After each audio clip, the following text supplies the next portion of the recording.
So this is good. This has been, I think, a very interesting day in hearing the 5 talks that we had, and I appreciate all the speakers for preparing and talking and giving us some good things to think about.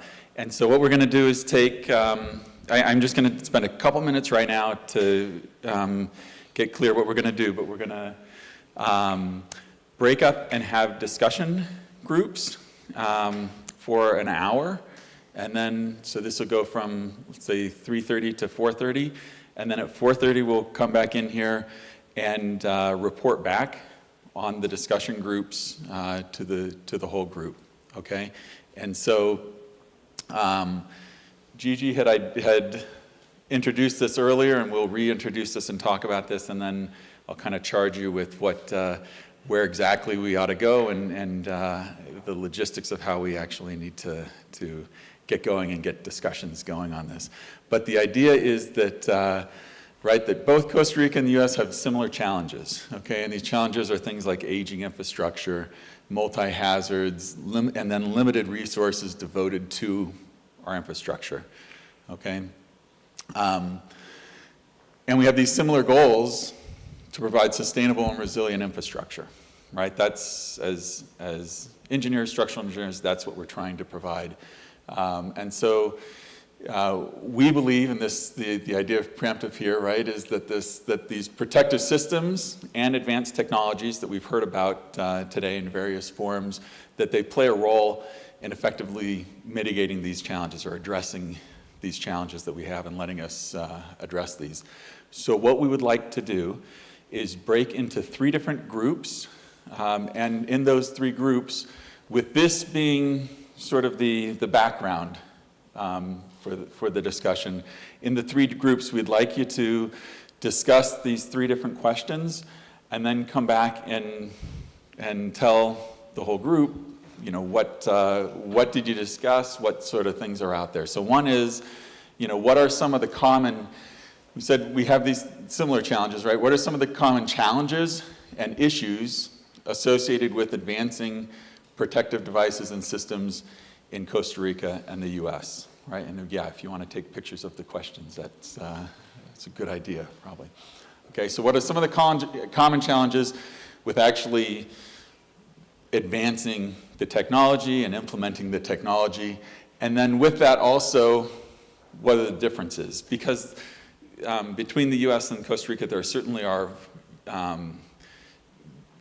some potentially significant differences as well, right? So what are the similarities, what are the differences there? And then what are some of the needs that research can help us to address, right, in order to implement this? And then the last question is sort of, well, if we've identified the challenges and what's sort of the next step that we need to do, what is that path forward, right? How do we get there, okay? And what sort of opportunities are there that we can use to do that? So without cutting into much other time, I would ask us to break into 3 groups. I think what we can do is one group can stay here in this room, one group can go into, there's a classroom outside and to the left, and then one group, I think if it's okay, one group can stay in the lobby area. And I would imagine the groups will be about 10, so we don't want everybody to just stay put here and then we have one big discussion. So I would set a couple parameters here, which is each group should have, I think, approximately like 10 people in it on that order. So if you have a group with 20 people, go elsewhere. We're going to sort of self-identify this. And I would put out to the US students that if we've got 3 groups and 15 of you, if there's more than 5 in a group, go wander elsewhere, right? And let's try to spread out in that fashion. All right, so ironically, my group elected the non-engineer to have this conversation, which should be interesting. So we had a really wonderful conversation, a lot of various backgrounds, and we found that we actually have a lot more common challenges maybe than different ones. And some of the ones that really rose to the top for us are this issue around communicating the importance of protective technologies to the public in order to do things, in order to sort of create this awareness of risk, and as a result of that, create the political will to then provide some of the funding and provide some of that sort of government support for those things. And then the other big challenge that came to the top, that I'm blanking on now. Will you hold that? Let's see here. There we go. Is, of course, resources. So money, I mean, that's a problem across both locations, both the US and Costa Rica, and whether that's money coming from the government or the money that costs to do things like replace these kinds of technologies. Instrumentation, for example, every 10 years, I think was the number that you gave us. And so in thinking about tackling these challenges, we talked about different ways we could use research in order to address those problems. And some of the things we talked about were the idea that we can do, in order to address the resource issue, we can do research on more simple and yes, cost-effective, thank you. More simple and cost-effective solutions or protective technologies that maybe aren't the most sexy technologies, but can be very effective. And then the other research area we talked about, let's see. Well, you'll be happy to hear, for those of you who organized this preemptive event, more programs like this. So getting together with scholars from other places and having conversations about the challenges that we share and common solutions, and sharing our research in sort of a more of an open source platform in order to learn from one another. And someone else in our group mentioned that a really important thing we could do in terms of a path forward beyond just doing that research is figuring out ways to train engineers and scientists during their programs in universities to be able to communicate these things more effectively. So if you're an engineer talking to a builder, you present option A without protective technologies, you present option B with and much more expensive, builders are probably going to go for option A as a general rule. So how can you communicate those benefits in a more effective way in order to get builders to prioritize this? And one of the other things that Jessica mentioned was that in some places, insurance companies are also driving some of the more resilient infrastructure. And so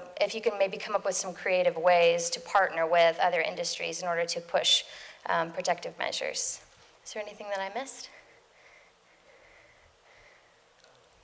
No? I was going to say, I think one thing we talked about, is it too loud? I'm just going to not use the microphone. We talked about how it was hard to, at least, huh? Not too loud? Okay. We talked about how it was, at least in the US, was hard to implement these protective systems, and that was a code-based thing, and I think that may be slightly unique to the US. It seemed like from our discussion that Costa Rica may be a little bit easier. I just wanted to add that point in. I think that's it. Yeah.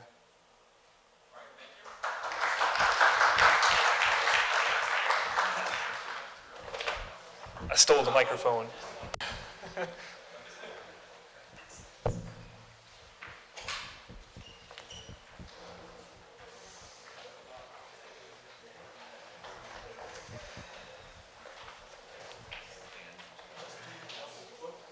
Yeah. So we were told that in Costa Rica you just do double quotes to say everything's the same, and so thank you, double quotes.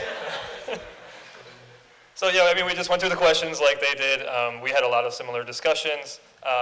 We came up with a few unique similarities and differences. So certainly we touched on the fact that in both countries it seems there's more or less an adversity to innovation in infrastructure. So a lot of people are just happy to do what's been done for the last 100 years, and because it works, or because there's not an obvious failure happening right now, that they're just like, well, it's the bridge I drive across every day is standing, so why do we need to retrofit it? Like there's no need to do that. And then there's that reluctancy to do that retrofit just because of that. The other really big similarity we noted was that for the most part, all of our infrastructure is in bad condition. So there was Sergio presented earlier, that list of the bridges we're going to be going across tomorrow or the next day, and they were all rated really poorly. And if you go to like an ASCE infrastructure report, you'll see that America generally gets like a D- or something like that from ASCE. Professor Richard, do you disagree with that? I think bridges might actually be one of the better scores. We might get B-. Oh, B-, okay. Something on that order. Got it. So those are the nominal similarities. Of the differences, we noted that there's more of a like cultural and geographic homogeneity in Costa Rica, so people are more concerned about what's going on since the disasters are going to strike effectively their neighbors maybe, where I live in Chicago and something happens to somebody in California, maybe I don't really care. Similarly, the geographic homogeneity means that we've got large climatological differences in America. So it was 40 below zero in Chicago last week, while it was maybe 40 above in San Diego. I don't know what it was over there. So either way, it was way warmer than Chicago, and a variety of just other geographic differences. So that's one difference. The scope of the problem, certainly in America, we have a lot more infrastructure that needs to be taken care of. Another interesting difference that was noted was the homogeneity of the construction types and materials seems to be a thing in Costa Rica. We saw the presentations where like 70 or 80% of the bridges were one type of one material, and that's not necessarily the case in America. And I was asked to bring up the fact that the seismic code in Costa Rica is integrated with design and analysis, and that's not something that is done in America. So moving on then, how can we use research to sort of address these problems? We came up with the same thing: improve communication. Basically, the 3 bullet points that were immediately thrown out by Adam there were education, communication, and outreach. And that seems to be the big thing there. Really provide a cost-benefit analysis to prove to people that what we're proposing is beneficial to them and in the long run. So whatever it costs to do this retrofit is certainly worth more than potentially failed infrastructure. The other thing that I thought was neat was we discussed providing something like physically meaningful testing. So rather than doing component testing on a shake table, maybe you actually put like a house on a shake table where people can look at it and be like, wow, that's my house. That's what's going to happen if we don't do retrofit. So then the last question was, what are the paths forward? And the simple answer was hire Adam, because he's the communications guy. But really just pay attention to how we communicate to people and try to integrate that into the research that we do. If anybody else wants to say anything. Communications guy. Do you mind if I add a quick point? Now that you're on the subject of communication, I just wanted to say something else we talked about, because it sounds like we had a really similar conversation. And a shout out to Ellen on her presentation is this idea of communicating the importance of monitoring in a way that anyone can understand. So if you remember the presentation, she gave an analogy from fetal monitoring to checkups, etc. And Adam actually gave the analogy of you don't drive the car for 100,000 miles without maintenance. People know they need that oil changes made. So figuring out analogies or ways in which you can communicate the importance of that in a way that relates to everyone. It's debatable that people know they need oil changes. Just gonna throw that out there. Certainly my mom never changes her oil. So.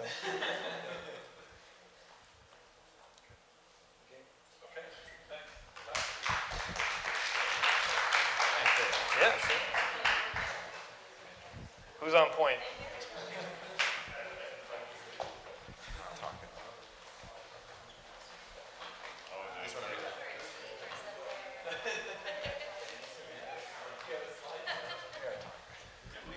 I think our group would like to say ditto to all of your points. Yes. It's really true, though. Do you want to talk? You can start and then we can. Okay, we'll switch around. Yeah, we can switch it on. Okay, so our common challenges that we identified were the efficient lack of funds and the management of the funds in order to go out and perform inspections, which largely now are manual inspections, visual inspections, and just like the amount of resources that are there to perform those bridge inspections. Okay, there's a lot of words on here. So anyway, so keeping up with those inspections is challenging just due to the sheer amount of bridges in the United States and Costa Rica. So in Costa Rica, we found that their counties are actually able to keep track of the state of their bridges, whereas in the US, these states take over these types of trackings, and there's not necessarily one database where you're able to identify the state of a bridge at a certain period. And that led them to be able to develop their earthquake system, which we were all very impressed with. Being able to pulse out a simulated earthquake basically and see how that earthquake is going to affect these damage these structures. So the other point is just similar to what you guys discussed. Both Costa Rica and the US are behind on the use of protective systems, and getting the public support for the use of protective systems is a big challenge. An example that Professor gave was that in New Zealand, after the Christchurch earthquake, there was a drastic increase in the use of protective systems because people saw what the impact was, and then they were like, I don't want that to happen to my house if there's an earthquake again, and so they were willing to invest in the use of protective systems to help save their infrastructure. And so rather than waiting for events like that, if they're able to educate the public about the importance of it, then maybe they'll be more willing to invest in these kind of technologies and help move the research and the state of our society forward. Some of the differences we spoke about, and some of you have alluded to this already, in that the US is a massive country, and so that there's the federal-state division, whereas in Costa Rica it's a lot more homogeneous. Apart from that, also the types of structures that are available and are built in the US are quite different. Most of the structures in the US are steel structures, whereas most of the buildings here in Costa Rica, as we saw, are built out of reinforced concrete and with concrete block masonry. And because of that, the kind of systems used are also going to be different. And the US has special kind of conditions like winters, extreme winters, which is not very common here, whereas here you have more tsunamis, and you also have volcanoes, so it's different disasters and hazards that you're looking at as well. And there's a large part of the US that is not impacted by earthquakes, whereas earthquakes are more homogeneously a problem across Costa Rica. And of course, the size of Costa Rica is a lot smaller, so it's easier to have a single set of codal provisions that work for the whole country. Do you want to talk? I don't really. Okay. That's right. I just feel like I talked a lot outside. I was trying to share. Okay, well, we talked about how currently automated monitoring of any sort, whether that be continuous or semi-periodic, is really not technically feasible yet to implement. But of course, that would be the dream. We have some systems that are currently being researched, and the more you research that and implement from all the different different branches, somebody was doing like energy harvesting, for example, and then if you just have different technologies coming into cheaper sensor systems, maybe that could be a possibility. And what's that last point there? Developing low-cost robust systems and early warning systems. Developing early warning systems for structures, for earthquakes. Yeah, something to add. So one thing I just we talked about the first point is that there's not very many continuous or semi-continuous or automatic monitoring systems. That's not saying that they haven't been developed, but they're not widely deployed, and so that's what we want to present as something that research can help with, is the actual deployment of those types of systems. We spoke earlier about how we were really limited on resources, manpower to actually go out and do inspections, and so this would be something that could actually run automatically and efficiently. And one more thing about that research is when you're collecting all that data from the sensors, hopefully being able to have a workforce which is able to work with that data and understand the results and help make more informed decisions. And we were talking how graduate students, someone getting a master's or a PhD, can be a relatively cheap way to do that. You can do this. Yeah. I'm telling you, Paths we forward. did all the same points. We really did. All our points. Ooh, this is the most exciting point, I think. You guys did touch on it about the outreach, and we spent a good amount of time talking about that and kind of sharing some different programs that are at schools and how we can get in on a much younger level, starting with first grade and really building that up so high. We talked about how in Christchurch they're willing to spend more to make sure that problem didn't happen again, whereas in the US, I never even heard about those earthquakes until I was in grad school. So basically how we can start sharing that knowledge on a much earlier level. Oh yes, the stronger collaboration, talking about different projects that are going on in other areas and how other researchers can get involved with that. Talking about different ways to have programs like this, get informed on more of the ground level when these cool experiments are happening. So if you wanted to put some sensors on a large scale shake table tests, if you know about that it's happening beforehand and it's not going to be a big added cost to the people doing it, maybe you could collaborate in that way. The generalizable documentation. So when we do different projects, how can we share that information across the board in a way that everyone can understand? Ooh, and then the policy. Do you want to? Sure. Yeah, so you also all touched on policy and how it's important for researchers and lawmakers to be able to communicate effectively, and how we can use our expertise to inform decisions at the policy level, because ultimately those are going to be the people that are able to implement systems on a wide scale. It's really nice to think that maybe a bridge company, a construction company, or even an insurance company will ultimately want to collaborate and take over. But if you get policymakers involved, they can put in requirements to keep people safe, which I would think is kind of the point of the government. I think, oh, okay. Anyone else? Oh, the most important point that we came up with, and we think that this is really the core of the problem, is that graduate students need to be paid more. So we can do more research.